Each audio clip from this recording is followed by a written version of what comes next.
Усім привіт! Мене звати Ангеліна Карякіна, і це подкаст «Коли все має значення». А мене звати Наталя Гуменюк. Героїнею цього випуску подкасту, з нею говорила Ліна, є американська історикиня, дослідниця історії Східної Європи і професорка інтелектуальної історії Європи Єльського університету Марсі Шор.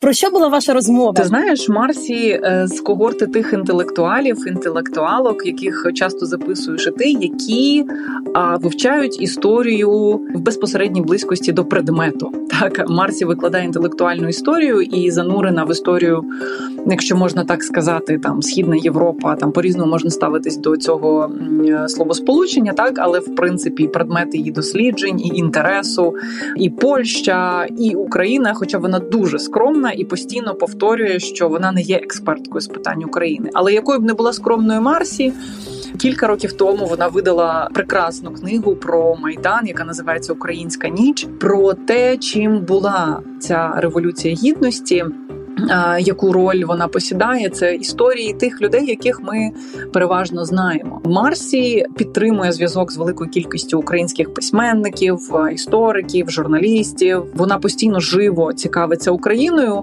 І, власне, це такий професійний і ще особистий родинний інтерес. Марсі є дружиною великого друга України, історика Тімоті Снайдера. Вони вдвох плекають не лише цей інтерес до України і до історії України, але і допомогу Україні. Вони всією родиною дуже підтримують Україну, закликають до допомоги. Вона насправді вимірюється не лише в якихось там, знаєте, промовах, текстах, які теж, до речі, дуже важливі, але і банально прагматично в сумах. Вони дійсно допомагають всім, чим можуть. І от Марсі приїхала в Україну, в Київ вперше з початку повномасштабного вторгнення. Вона до цього була у Львові, але не була в Києві. Ну так, якщо я можу поділитись трошки цією забавною історією, на той момент, коли Марсі повернеться додому, вже, напевно, батьки з обох сторін будуть знати, що вона в Україні, але вони з Тімом, коли їздили перші поїздки до України під час війни, намагалися не тривожити зайвий раз своїх батьків і не говорити їм, що вони зараз в Україні, по-різному намагаючись фільтрувати те, що вони пишуть в своїх соціальних мережах. Марсі приїхала провести інтерв'ю з українцями для своїх текстів, для своїх робіт. І взагалі вона сказала, що вона відчуває більше морального права говорити про Україну, побувавши тут, побачивши людей, подивившись їм в очі. От така вона інтелектуалка, історикиня. Їй потрібно мати моральне право говорити, побувавши тут. Ти згадала, як Тім просив перший раз, коли приїхав після війни, каже, тільки не кажи моїй мамі, що я тут в жодному випадку. Але президент Зеленський опублікував фото, і я бачу в маминому Тіма в Фейсбуці, типу, о, Тім з Зеленським. Але я хочу додати... Так, ти знаєш, яка смішна історія? Марсі каже, я побачила, що Зеленський опублікував фото з Тімом. Ну, значить, всі вже знають, що Тім в Україні. І я написала. І тут дзвонить Тім і каже, як ти могла опублікувати, що я в Україні? Вона каже, так Зеленський вже опублікував. Він каже, так моя мама не читає Зеленського, але вона читає тебе. Але я хочу додати про це, зараз спочатку про подружжя, я просто, напевно, я не знаю, до кого я хочу звернутися. Дуже багато я знаю, що є запитів до Тіма і Марсі постійно від всіх підряд. Я, коли зараз їхала, і питаю, Марсі, як ви взагалі даєте собі раду, бо це подружжя реально поклало самих себе повністю на допомогу Україні, попри те, що вони продовжують викладати в університеті. В них є повноцінні свої роботи, книжки, крім всього. Вона каже, та тяжко. Часу взагалі немає, що двічі ми забули заплатити за світло, просто ми не встигаємо платити за своє світло, і в нас вирубало повністю світло в будинку, тому що ми просто don't pay our bills. Я про це жартувала, але це я просто зрозуміла про рівень зайнятості і велику кількість людей, які просять інколи Марсі, так само інколи там замінити Тіма десь, але я хочу додати про ще її дослідження, які напряму не стосувалися України, але оця пограниччя, яким вона завжди займається, тому що інтелектуальна історія – це не проста історія Європи. Наприклад, там її одна з найвідоміших робіт, книжка «І край попіл», присвячувалася польським письменникам міжвоєнного періоду, які були зачаровані комуністичною ідеологією. Тобто в її фокусі, зокрема, ці люди, які десь посередині, вони між ідеологіями, вони роблять тяжкі вибори. І оце, мені здається, найцікавіше, тому що, звісно, Марсі багато досліджує Росію, вона бувала в Москві, вона дуже добре знає і це середовище, і, звісно, зараз в тяжкій такій ролі теж оцього балансування між своїми знайомими росіянами і українцями. Ми і про це говорили. Безумовно, вона в колі славістів, так, академічних славістів, які займаються в тому числі російською культурою, літературою. Вона якраз каже про те, що це люди, які відчувають особливу свою відповідальність за те, щоб підтримати Україну зараз. Але ти знаєш, в нас трошки, можливо, неочікувано повернулась розмова в бік Ханни Аренд, і я дуже, якщо можна так сказати, відвела душу в цій розмові, тому що Марсі викладає теж Аренд. Я б з нею поговорила як з людиною, так, яка професійно розбирається в цьому. Я задала їй питання про те, що Ханна Аренд для нас – це такий символ і фігура інтелектуальної відваги. І я її запитала, що зараз вона вважає інтелектуальною відвагою, як вона може виглядати. І ми дуже багато про це говорили, ти знаєш, доки не дійшли до питання про стосунки Аренд з Хайдеггером, її вчителем, великим другом, так, чоловіком, який теж був в її житті. Питання, власне, було ще й про те, що Хайдеггер підтримав Третій Рейх, і Ханна Аренд після цього не розірвала з ним стосунки. Як це можна було би пояснити? Як це викладає Марсі? От ми з нею говорили, я кажу, от я собі не можу уявити, що є якийсь, нехай великий друг, коханець, чоловік в моєму житті, який підтримав Росію, яка вбиває мене. От як вона так от могла? Вона каже, я теж, напевно, би не змогла простити. А вона простила, да? І про цей концепт, і прощення, і з філософської точки зору, і взагалі про фігуру інтелектуальну, да, Хайдеггера, про кенселінг. Ми теж встигли поговорити, дуже цікаво, і мені здається, просто небагато людей в світі, з якими можна про це так вільно поговорити. Марсі теж каже, що зараз на неї, умовно, є такі запитання, а давайте там не будемо викладати чогось там про, умовно, Достоєвського. Вона каже, та я Хайдеггера викладаю. Я викладаю інтелектуальну історію. Як мені довелося обирати людей, які були поганими, то я б, напевно, половину з них не викладала. Добре, давай далі слухати. Ти біжи, я біжу, а вам раджу цікавого прослуховування.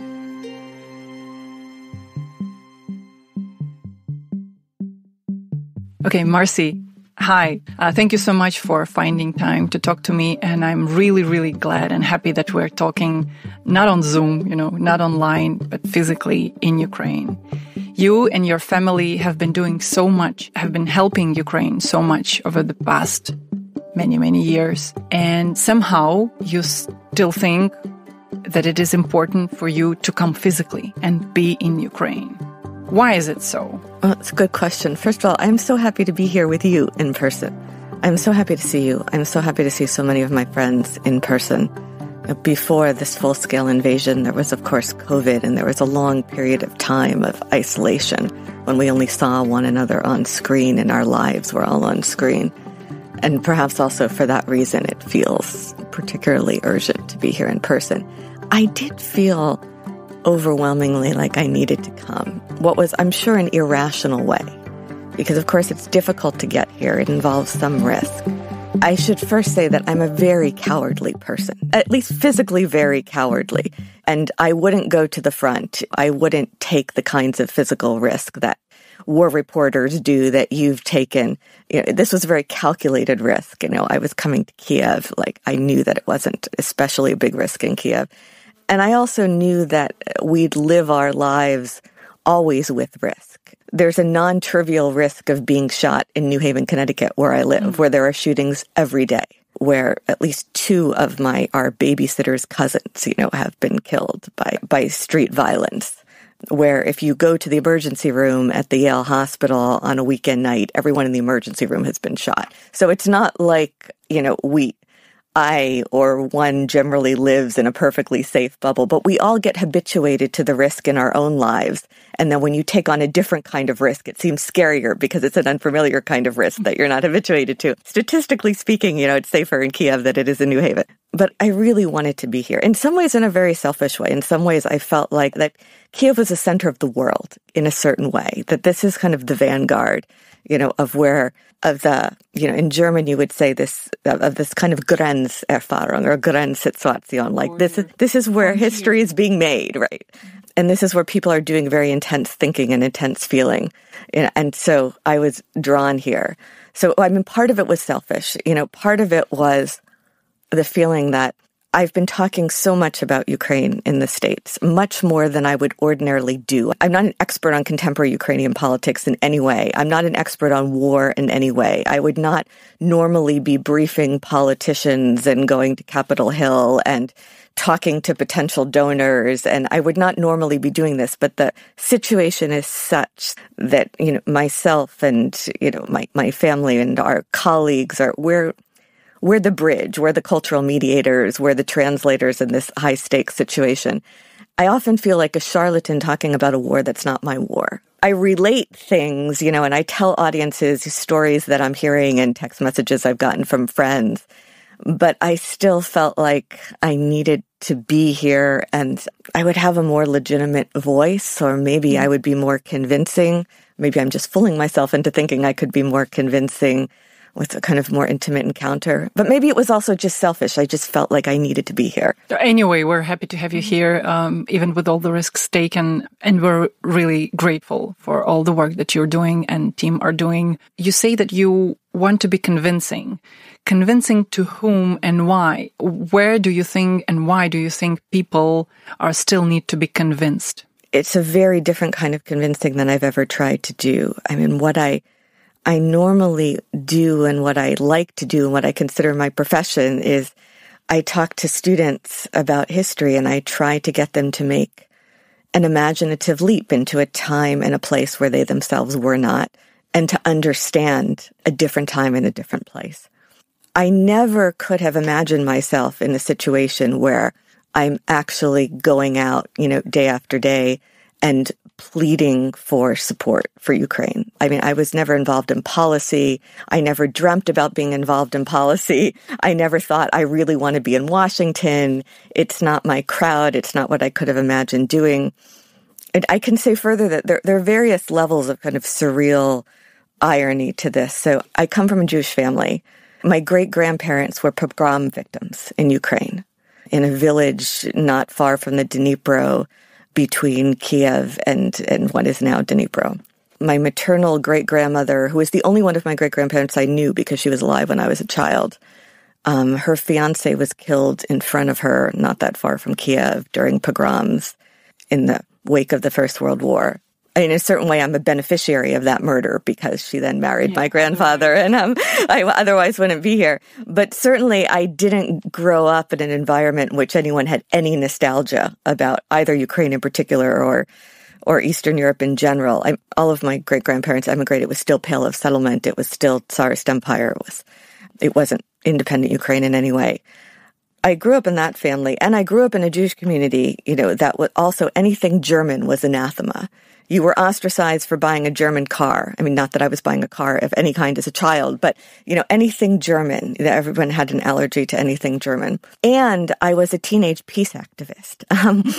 I went to Abby Hoffman's memorial service in 1989 wearing a tie-dye t-shirt and peace sign earrings. So I was also a pacifist. So the idea that now, as a middle-aged Jewish mother, I would be going to Germans and pleading with them to immediately send lethal weapons to Ukrainians. Needless to say, this is not a role in which I ever could have imagined myself. And I'm doing it with a sense of despair, but also without any ambivalence. Maybe because as a historian, I understood from the first moments that there was no other way. There was no other way that Putin's regime had to be defeated. It had to be defeated decisively. It was a 1945 kind of situation. There couldn't be a negotiation. It has to be over. That you're dealing with somebody who's not going to play by any kind of rational rules, and that Ukraine has to win. And that literally the fate of the world is kind of at stake. And so now I go to Washington, and now I go to the Germans, and I plead with them to send missiles. I didn't even know what these things were before. I was on the train down to Washington, and a former grad student of mine who's a career military officer was, sending me like little cheat sheets with the descriptions of the different weapons on them. And he's like, okay, Marcy, I've tried to make it as simple as I can. If it's still too complicated, call me and I'll make it more simple. This is what this does. This is what that does. This is why they need this, not that. But it's just the fact that the world has found itself in such a state and that I'm playing this role is completely bizarre. It must be bizarre for you too. Yes, but you're still doing that job that you didn't imagine yourself doing. What does it mean that someone needs to be convinced in a very, you're a professor, an academic, your husband is a professor, an academic, and historian, probably he also didn't imagine himself doing what he's doing now. Getting everyone, the academia, the intellectuals, convincing the people who are taking decisions basically to save the world. What does it say about this world, about the people you're trying to convince or governments you're trying to convince? I would, there are particular pathologies with the government, with the American political system. But there's more generally the idea that the world is huge. I mean, the world is big. In some ways it's small, but in other ways it's big. There are many different countries and many different tragedies going on, and nobody can have their mind around all of them. I know that when the war in Syria was going on, when the Arab Spring was going on, I knew, and it's not that I didn't care, but I didn't have my head in it. I didn't have my head in it the way my friends from graduate school who became historians of the Middle East did.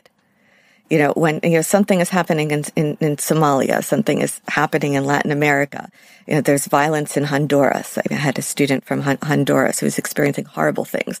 I didn't know anything about those places. So I have a sense of understanding that nobody can have their head everywhere all the time. It's natural that people are absorbed in the difficulties of their own lives.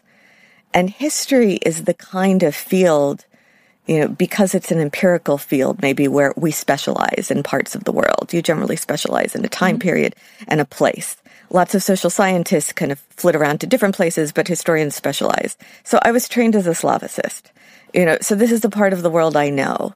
And so there was a sense, and this was not by no means just my sense. I mean, I felt like there was an enormous solidarity among my Slavicist colleagues, that because this is a place that we happen to know, we therefore have a special responsibility to be the translators and be the cultural mediators and make that a real place.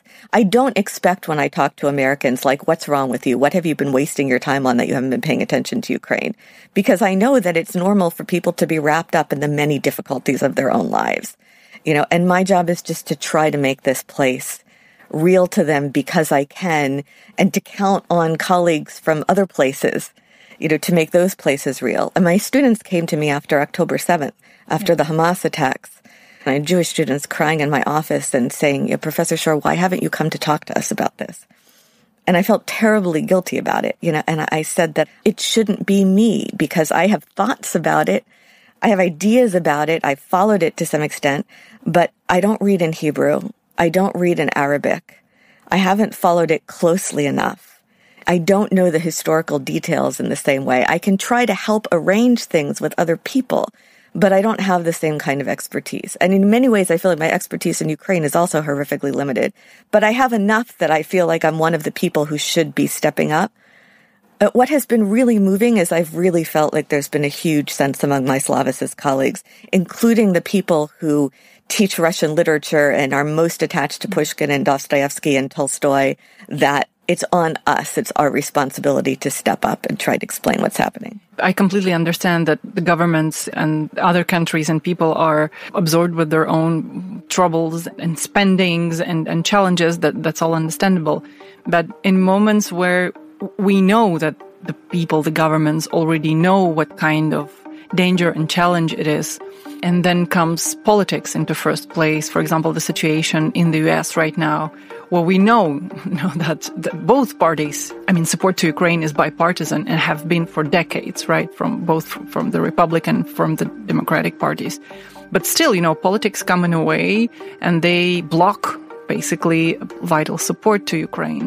I don't know, I don't want to put in the words for you, but still, I as a Ukrainian find it absolutely cynical, that it's something, a subject of political battle in the US, which costs lives and lives and lives each day. But to you, what does it say about the way politics are done? Is it just cynical and we need just to put up with it?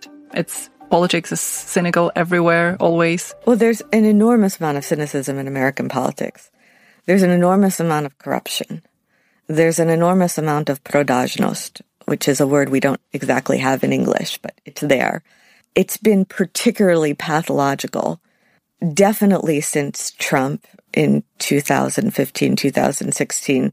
I think arguably that started with Sarah Palin back in 2008, but that's a whole other conversation.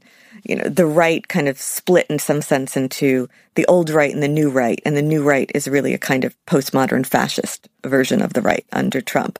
And so there are particular pathologies there. And so, yes, you're right about the cynicism, you're right about the corruption. Should we put up with it? No, we should never put up with it. I mean, in general, I tell my students all the time that we are looking to you to save the world. The fact that it's a disaster does not mean we should accept that it's a disaster. Doesn't mean we should normalize that it's a disaster. What I bang my head against the wall every day about is how do we fix it? How do you get through that? I mean, I think Trump is in Putin's pocket.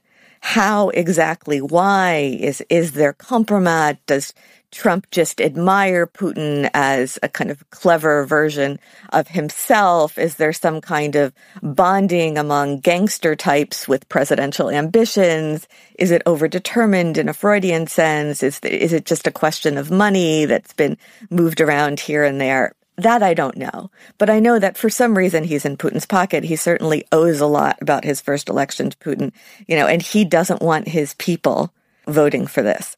Now, the question to me is not should we accept. Of course, we should never accept evil.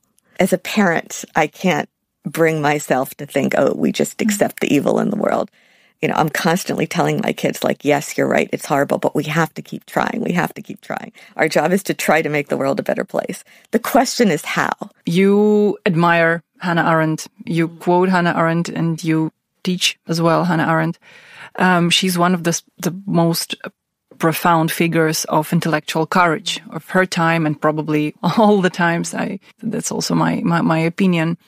In your opinion, how does intellectual courage looks like now?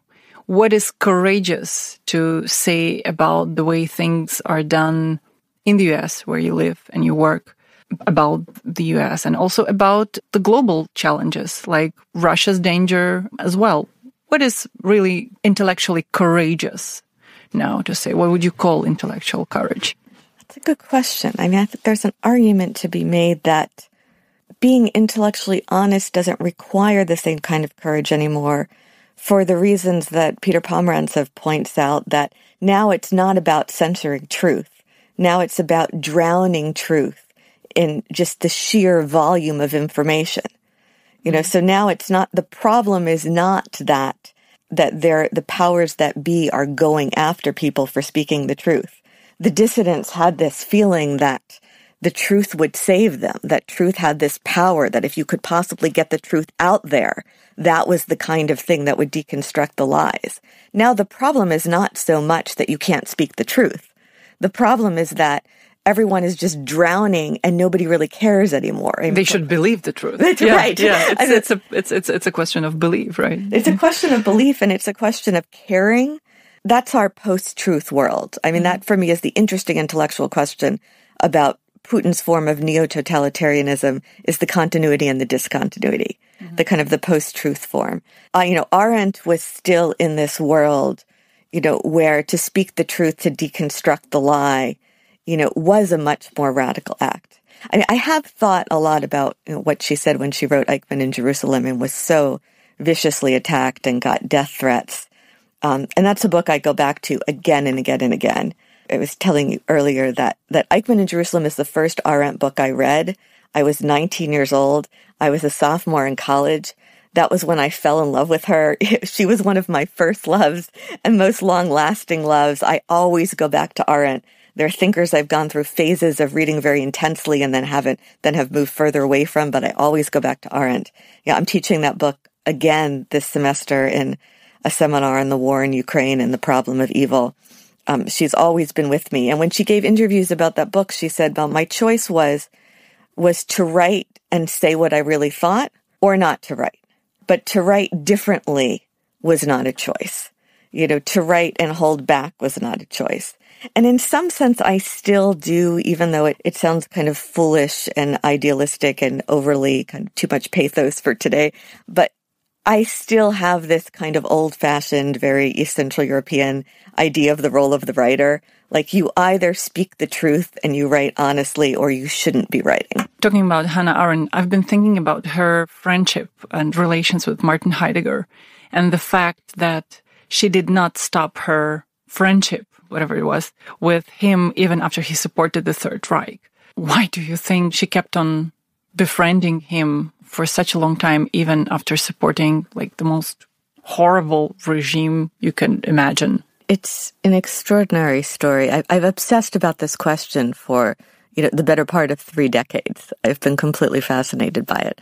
She forgives him, and the biggest clue, or maybe the only clue that she really gives us to that, is in the book The Human Condition, which she says in a letter to him, if things had been different, she would have liked to dedicate that book to him, that the book was a dialogue with him.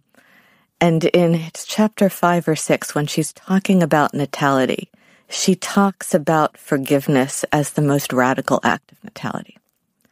In some ways, forgiveness as the only thing that can stop what she calls the boundlessness of human interrelatedness that causes actions to have consequences that go on literally until the end of time.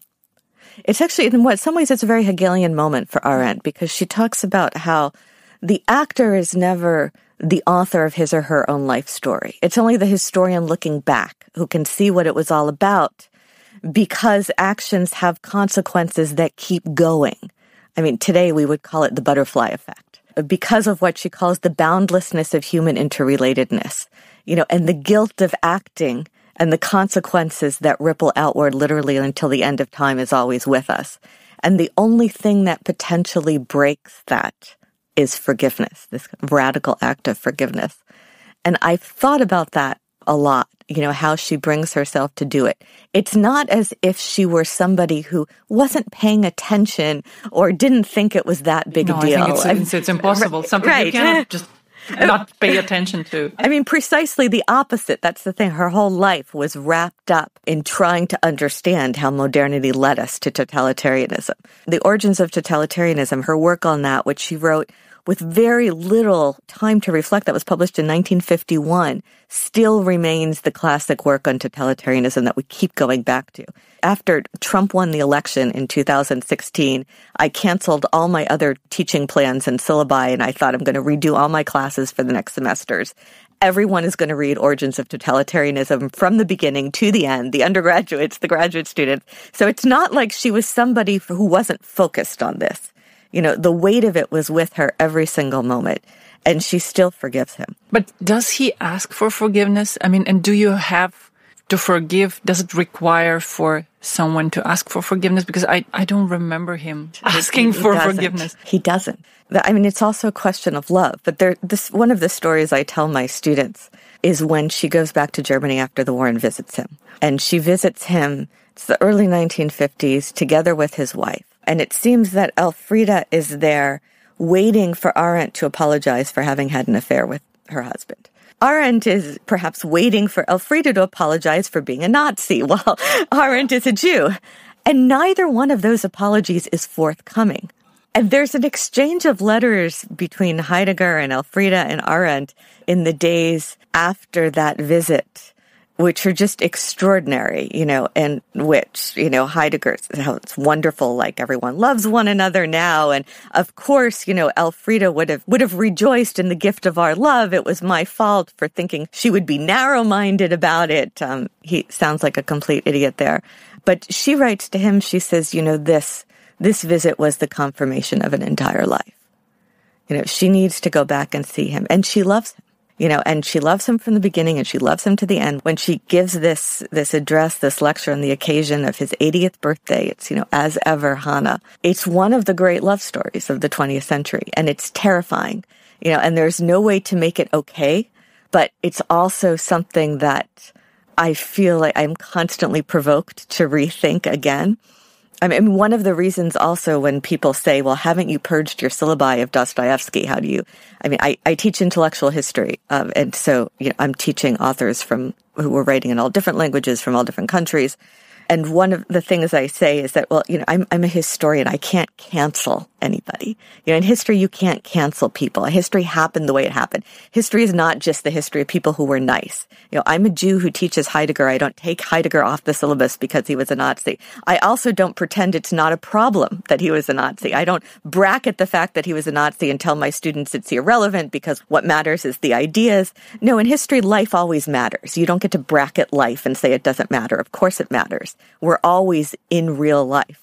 And we always have to deal with that tension. We always have to deal with that border of the impossible. The history of Arendt and Heidegger always brings me to that place of what are the possibilities of love? What are the possibilities of evil? What are the possibilities of forgiveness?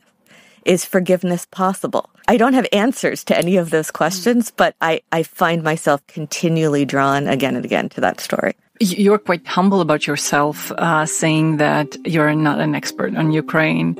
You do have a wonderful book about Ukraine, about one of the key moments in Ukrainian history, about Maidan, the Ukrainian Night, with a beautiful headline, the Ukrainian Night. And these are basically stories of different Ukrainian young people who were there and who made it actually happen.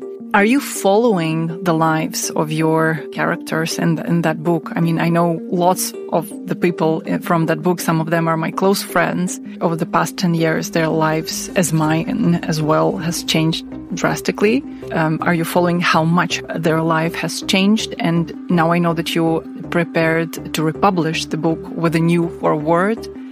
Why you think this book is important right now at this moment in history? First of all, it was a privilege and a pleasure to write that book. Watching the Maidan, even from afar, reminded me of everything that had drawn me to Eastern Europe as an idealistic 18-year-old who was mourning Abby Hoffman's death. The Maidan for me was this moment that was not just a political transformation, it was an existential transformation. I felt like people were changing in front of me. And something was being brought out of themselves that they didn't necessarily know they had in themselves. For me, that was, it is a sign that we human beings are capable of something better. Even if we don't demonstrate that very often, that we are capable of something better.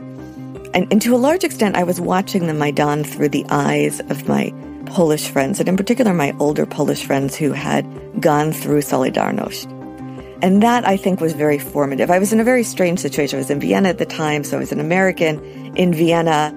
But to a certain extent, I was following it most intensely through Polish eyes, and I was following the Polish coverage particularly intensely.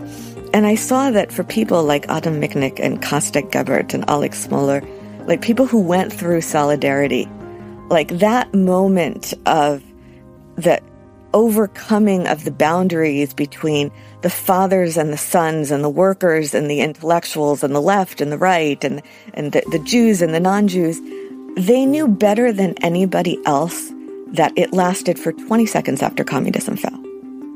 But they also knew that it was the miracle that most people never experienced in their lifetimes, and they never counted on living to see a second time, and they appreciated it when it happened. But there was something ecstatic, there was something that manifestation that we human beings are capable of something better, even if it's never been made to last, even if it's a flicker of a second, what the German philosophers like to call the Augenblick, just that blink of an eye. The fact that it's possible is what gives us hope. And my kids were your kids' age at the time. I mean, they were very small. And to give birth to a child is to make a leap of faith that this sad world of ours can somehow be saved, can somehow be made better.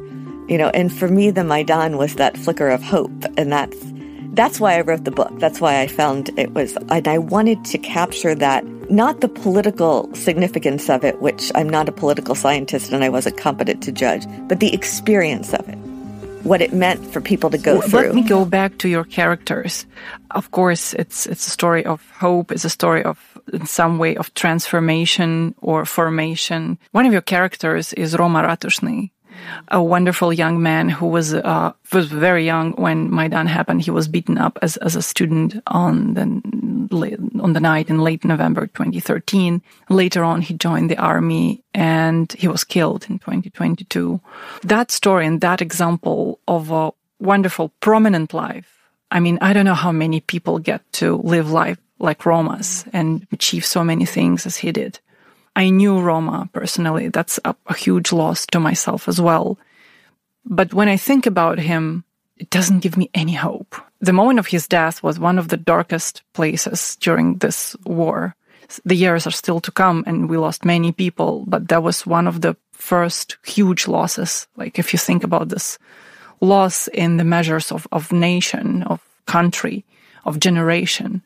I think every character in your book have someone who was lost during this war. Where do you find hope in this story? Where do you find light in this story? These are like the best people in our generation that we lose each day. It's a constant struggle. Katya Mishenko wrote to me when Roman was killed. I remember where I was when I got the message. And I had only met him that one time, but I remembered him extremely well. He was 16 at the time when I did that interview. And I just felt sick. No, and you feel like you're looking into an abyss. You feel like there's, how is that? How are we just helplessly watching these people die? I cling to, in some ways, to every little flicker of good news. So one of the other characters in my book, who was also very young at the time, not quite as young as Roman, was Misha Martinenko, who was fighting on the Maidan, and there's a scene early in the book where it's during the sniper massacre, and he doesn't think he's going to survive. He's a young man with no real physical experience. He's thin, he's bookish, he doesn't look like a fighter. He's very principled, and he's going to stay there. He's not going to go home. And the young woman calls him, whom he had just met recently in Lviv, and fallen in love with, but didn't think he was ever going to see again. And she calls him while the shooting is going on and says goodbye. She doesn't think she'll see him again either. And Misha survived. They got married. When I came to Lviv this summer, Misha was serving in the army, and he was away, and he had seen a lot of his friends die, and was posting about them. He's a very sensitive person, and I knew this was devastating for him. And Maria came to meet me at Atlas on the Rynek in Lviv with pictures, and they were ultrasound pictures, and she said that they were going to have a baby. So it was moments like that I cling to. And then when they did have a baby relatively recently, they sent me pictures from the hospital. And when I got the pictures, actually, I was just finishing this spinning class, this indoor cycling class. And my wonderful, 67-year-old indoor cycling teacher, Mario, who's amazing, who's from this Puerto Rican immigrant family from a tough neighborhood, and always asks me about Ukraine, and always asks me how my friends are doing, and always asks me what he can do. And he read my book. And so when I was coming out of that class and I got that message with the baby picture, I ran back and showed the baby picture to Mario, and he had tears in his eyes. He was so happy that they had this baby. These people he had never met, but he had read about them. And so I kind of cling to those moments. Arendt would call it natality, right? This is, her dialogue with Heidegger's idea that what is decisive about our lives are the fact that we're sein zum Tode, we're being towards death. We're always already moving towards our own death. And she counters that with what is decisive about the human condition is natality. It is the human capacity to begin anew, to set something new in motion. That is the miracle that saves the world. So I cling to those stories. That's a great story. But let me go back quickly to the quote by Katya, who is also a good friend of ours, and she was featured in this podcast not long ago, just recently. We had a wonderful conversation with her. She suggests that we, think about this in this war and telling the world about this war and about Russia. She says that many of my friends and many intellectuals go back in centuries explaining that, Russia has been this kind of empire and leading this war for centuries now in different wars. But what she suggests to think about as a reference point is Maidan as a last European revolution, which has not found yet its place in the European history. How do you feel about this idea? And do you think that Maidan hasn't really found its proper way in the history of Europe yet? The question of has it been sufficiently acknowledged in the kind of Hegelian Anerkennung sense is one question. And then there's the question of, is that the place we should go back to? And in some way, perhaps ironically, because I'm a historian and historians have an infinite regression tendency. Like at whatever given moment you're talking about, there's something that happened earlier that was important, that was conditioning it. And so you go back again and again and again. Katya expressed what my intuition had been too, which is that what was remarkable about the Maidan was the setting of something new in motion. Even as a historian, or perhaps not even as, but perhaps because I'm a historian, maybe because I'm a historian and I've always been somewhat of a kind of bezrodny cosmopolite, I'm very skeptical about these arguments about national essence, or there's always in history both continuity and discontinuity. There are patterns and there are also exceptions. I'm not somebody who would idealize the history of any nation or any group going back, say, these people have for centuries, if not millennium, have been drinking in their, human rights and freedom ethic with their mother's milk, whereas these people have tyranny in their blood. I'm very skeptical of that. But what was remarkable for me about the Maidan was it was a moment of transformation. And it was an existential moment of transformation, the possibility of setting something new in motion in a much more scientific sense. I mean, my book is all about impressionistic observations, and in a somewhat kind of existentialist, phenomenological, more philosophical vein, but in a more socially scientific kind of sociological vein. Olnuk and Henrik Hale and Volodymyr Kulik have done sociological research about basically how Ukrainians have changed, how civic identity has changed, how Ukrainian identity has changed, how notions of civic duty and commitment to democracy and attitudes towards corruption have changed. It's a very different kind of research than the kind of research I do. What I love about that project, that was very much a kind of group project, and Olya and Henry Hale then wrote a book called The Zelensky Effect, was that it basically says that, societies can change. People can grow, and that's a source of hope for everybody. Is this for the Russian society? You're a Slavicist, and lots of your colleagues that's their subject of research, of their work, Russian culture, Russian state. Is there anything that gives hope that the Russian society may change? What could be that, factor? I ask myself that question every single day. I constantly, in despair, think there must be a way. I mean, that's a society that, in some ways I'm much more cut off from it than I've ever been, as are all of us, because nobody goes to, not only now do I not go to Russia. The last time I was in Russia was 2016, but it's the first time in my adult life that nobody I know is going to Russia. A real curtain has come down. It's become a kind of black box. Our access to what people are really thinking, so limited. But I cling to these ideas like Lena Kostyuchenko, that she was visiting us at Yale, who is an extraordinary Russian journalist, who was also the victim of an assassination attempt by poisoning. She said in Germany. She was abroad. She was not in Russia, where she thought she was safe, but was not. When we had a talk at Yale, and she said, "Well, revolution is like a stroke. You never know when you're going to get it. You try to prepare the conditions, and then you just hope desperately." I mean, it seems to me that there's such a crisis of subjectivity in Russia. But really, subjectivity is a sense of being an agent, of being an actor, and not just a passive object of history. And that there's such a crisis of subjectivity there, of that feeling of powerlessness, and what has to happen for something to change. I mean, one of the most insightful anecdotes I heard about Russia in the years between now and the Maidan was a colleague of mine, a friend from Vienna, who's a sociologist who was raised in Soviet Kiev and has had her whole academic career really in the German-speaking world. She does sociological research in Russia, or did until recently when she couldn't go to Russia anymore. But several years ago, when she came back from doing interviews, one of the questions to Russians was, what can be done to prevent something like Stalinism, like Stalinist terror, from happening again?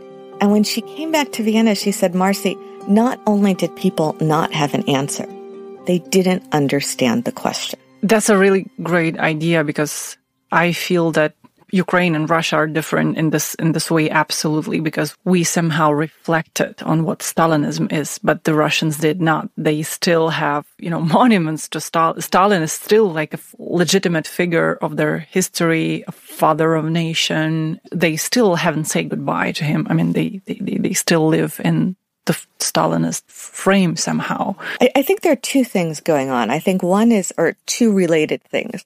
One is the failure to look that past in the eye, and account with those crimes, which has been the, obsession of, Sergei Lebedev, who has been kind of fearless about this, and that sense that you have to work through that past. You have to take responsibility. There's no other way to subjectivity. And then there's also that sense of powerlessness. Like when she came back to Vienna, Anna used the phrase, for them it was like Naturgewalt. Mm-hmm. It was like a violent act of nature. You can't stop a tsunami. You can't stop a rainstorm. Best case scenario, you have an umbrella in the closet. But there's nothing you can do to prevent that from happening. The existential shift that has to happen is to feel like you're a responsible agent. And in fact, you are the one who makes it possible or not possible for it to happen. And that has to happen on a collective level, which is just that is the kind of mystery of revolution. I asked a Ukrainian colleague when he was coming through New Haven last year, I'm like, what would it take? He said, 2 million people on the streets of Moscow. It's over tomorrow. I said, Vlad, how do you know it's 2 million? Is 1.9 million not enough? When is it that one additional person? And what does it take? What does it take to get enough people at the same time to come to that sense of subjectivity? That's the miracle of revolution. That's what Arendt talks about as that lost treasure of revolution. And that was the miracle of the Maidan. You need people finding that thing in themselves they didn't know they had at the same time. One of my vivid memories of Maidan is exactly the moment, the morning after the beating of the students, when more than 100,000 people went to the streets in Kiev. And I remember myself being in that crowd and feeling for the first time in my life being proud of that crowd, because I'm a Kievan. And as this huge crowd of people moved through the streets were not enough for this crowd. So they were moving down from Shevchenko Park to Maidan. The boulevard was not enough for this crowd. That's how huge it was. And I remember recognizing faces in this crowd. So I felt that these are like my people from my district, people from my university, from my school, from the media that I used to work, people whom I know. So these are all like my people. They are on the streets and I'm part of this. It's not a crowd, it's a community. And I feel very, very much proud to be part of it for the first time in my life. And I'm there as well, but I can see surprise on their faces as well, that they didn't expect that there are so many of them. They just went out and they saw each other. So I understand to some extent what you're talking about. But at the same time, I feel that in order to make it feel possible that you can come out on the street and meet someone is also some systematic work that is being done by other people. And I just wonder, the Russian intellectuals, the Russian writers, journalists, scholars who are, lots of them are now in the West, in the US and Europe. you know many of them, you talk to many of them, how they feel their task right now. What is the subject of their work, what they should be doing? Because what I feel is that they don't know what to do. That's my sense as well. 2 summers ago, after the full-scale invasion, I was visiting Ukrainian refugees and Belarusian oppositionists who had escaped and Russian oppositionists who had left. Among everybody, psychologically, it was the Russian opposition who was by far in the worst state. They are, and I'm not saying that the particular people I know are representative, but let's just assume for the sake of I felt like they all seemed like they could go back to their rooms and slit their wrist. I mean, kind of without exaggeration. There was a feeling of, we have failed. That failure is irremediable and unforgivable. What does it mean? I mean, and some of them were older. Some of them, had been fighting their whole lives. And that was then. And now, that Navalny was killed, Right. No, it seems even worse. And I also see that there's, they all had both a tremendous feeling of guilt, a tremendous feeling of responsibility, and a sense that they should not speak because to speak was to take away airspace from the Ukrainians who they should be listening to. But then if they're silent, they're complicit, and so that sense of they don't know what to do and anything they do is wrong. And how are they going to work through those layers of guilt, defensiveness, self-hatred, failure? I definitely was more empathetic to them than the Ukrainians are, obviously, because I'm not Ukrainian. I saw that, and I know, some of them, like Lena, are just so much braver than I have ever been. Lena Kostyuchenko is someone who has real physical courage, who has been repeatedly beaten up, thrown in Russian prison, and she goes back again and again and again, and she finds herself under shelling again and again and again. She's just kind of fearless. That would never be me. I've always been terrified of going to prison. I'm terrified of separated from my children. And so I felt like I'm in no position to judge these people who have taken many more physical risk than I've ever taken. And I also saw that it was kind of an impossible position, the dispersion, the country's been decapitated. You feel, if you leave, you feel guilty because you should be starting a revolution there. If you stay, you're going to get thrown in prison. So then you feel guilty too. And you feel guilty for not being willing to go to prison. And there's this sense of there being impossible. There's a sense of everything being impossible, and how do you act? And then, of course, there's various personalities who have their disagreements with one another, and, there's Navalny, and there's Khodorkovsky, and there's Kasparov. I mean, these are people I don't know personally. I know more the intellectuals who are not such big alpha male type personalities, who, of course, all have their own, own agendas and own issues, and then the question of who has latent, imperialist feelings towards Ukraine and doesn't really understand, that's a whole other question. But no, the sense of total despair. The best of them who felt the most sense of responsibility were just generally in a state of despair. It feels like Ukrainians have to do all that job also for Belarus and for Russia. I mean, in a way that if we do not do our job, it's not like we're responsible not only for our lives, but also for this huge part of the world as well. It's like we are the last frontier for Russia. And this is why it feels, like quite a heavy burden, I would say. And it's a huge challenge, not only, physically, militarily, socially, economically, but also intellectually, to kind of do this job, to kind of be there and do it. I know you've spent just only a few days in Kiev, but still you were able to talk to some people. What is your impression about Ukrainians and the state of mind of Ukrainians at this point? It's not 2022 anymore. It's 2024. 2 years of heavy fighting. I wouldn't say on our own, with Russia, we're still very much supported, and we still get support, not the whole support that we need, but still we feel the support. What are your impressions? What are the emotions? What is the state of mind of Ukrainians, your friends that you had a chance to meet over these several days? I would first of all say that precisely the point you made, that the whole fate of the world is on the Ukrainians, especially because the Belarusian revolution did not succeed in 2020.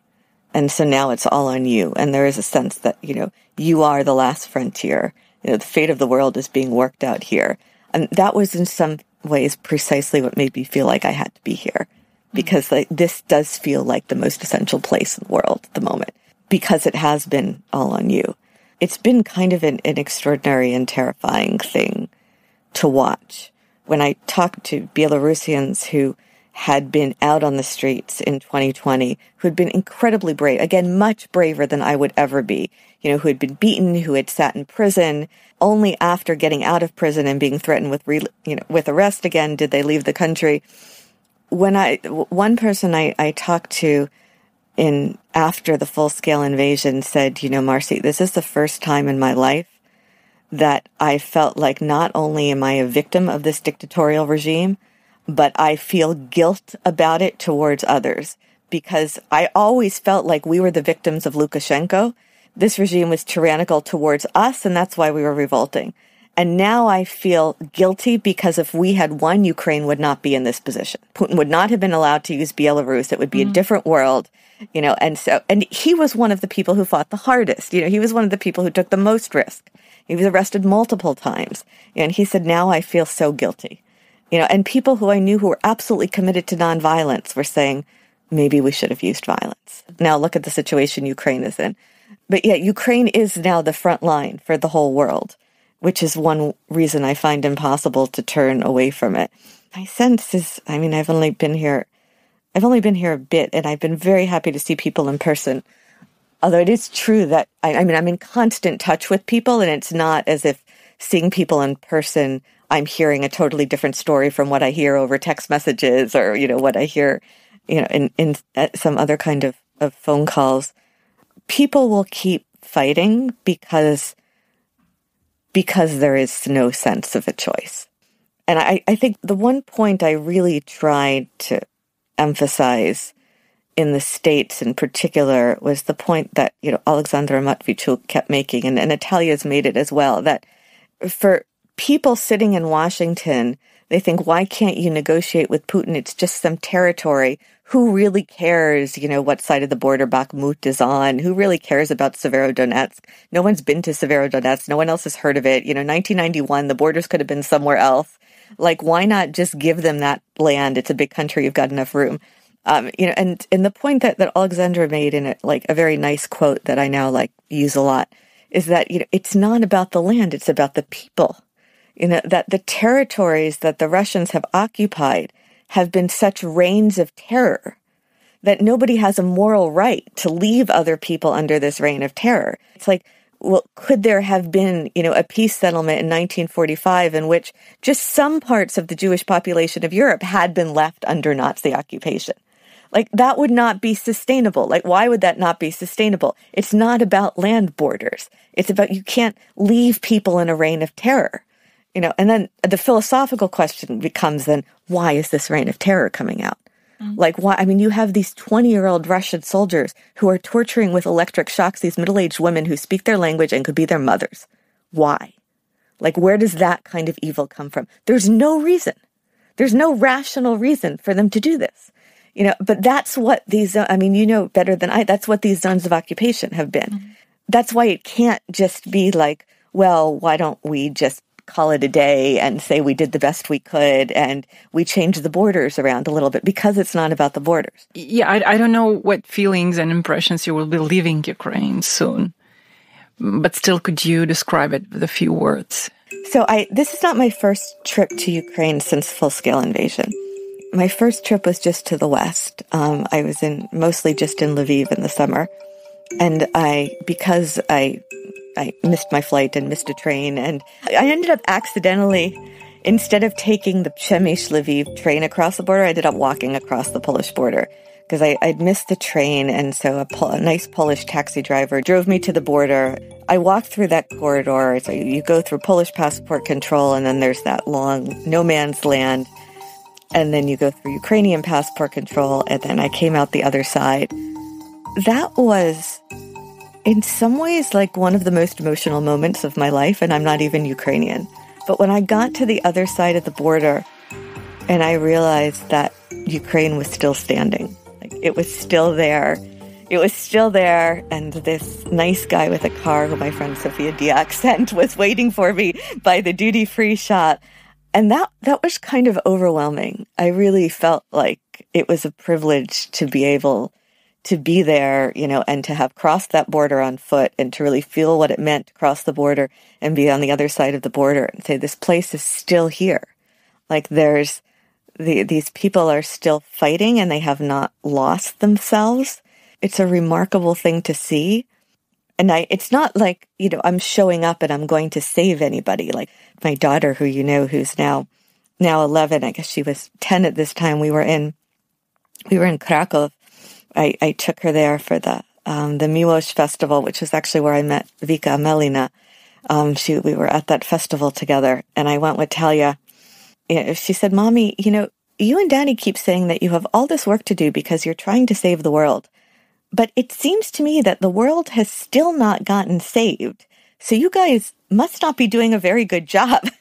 Which is a very fair point. We just keep trying. We all keep trying. Lots of our friends are trying. It's all about trying. It's not like I have, military experience, or I'm not even a practical person. I mean, a lot of the time that I'm in Ukraine, I'm sitting and drinking coffee with people and just listening to them or talking to them or finding out how their kids are doing or listening to other stories. It's not, but I somehow felt like there's importance of being here, of just looking people in the eye, of just like acknowledging what is happening, in real time. That feels like a privilege to me. That feels like something, in a world in which lots of things often seem to mean nothing, that feels like something that means something. And I'm grateful for those moments when you're reminded that, that things matter, that human relationships matter, that the way you live your life matters. Thank you so much, Marcy. Thank you for your work, for your support, enormous support, actually, from all of your family, and also for your book. And I wanted just to ask you not only for our foreign audience who are following us, but also for people who are looking for books and works who can explain more Ukraine to the world, to their foreign friends, that they could get the Ukrainian Night and share it with the people who should know or want to know more about Ukraine. So it will be republished with a new foreword on March 26th, so very, very soon. Where can you buy it? Where can we get it? Oh, everyone should be able to get it online on all the usual Amazon, Barnes & Nobles. It should be available. It's Yale University Press. The Ukrainian Night by Marcy Shore. Highly recommend it. Thank you so much for this conversation, for all your work and support, and safe stay in Ukraine. Oh, thank you so much, Angelina. I'm so happy to be here.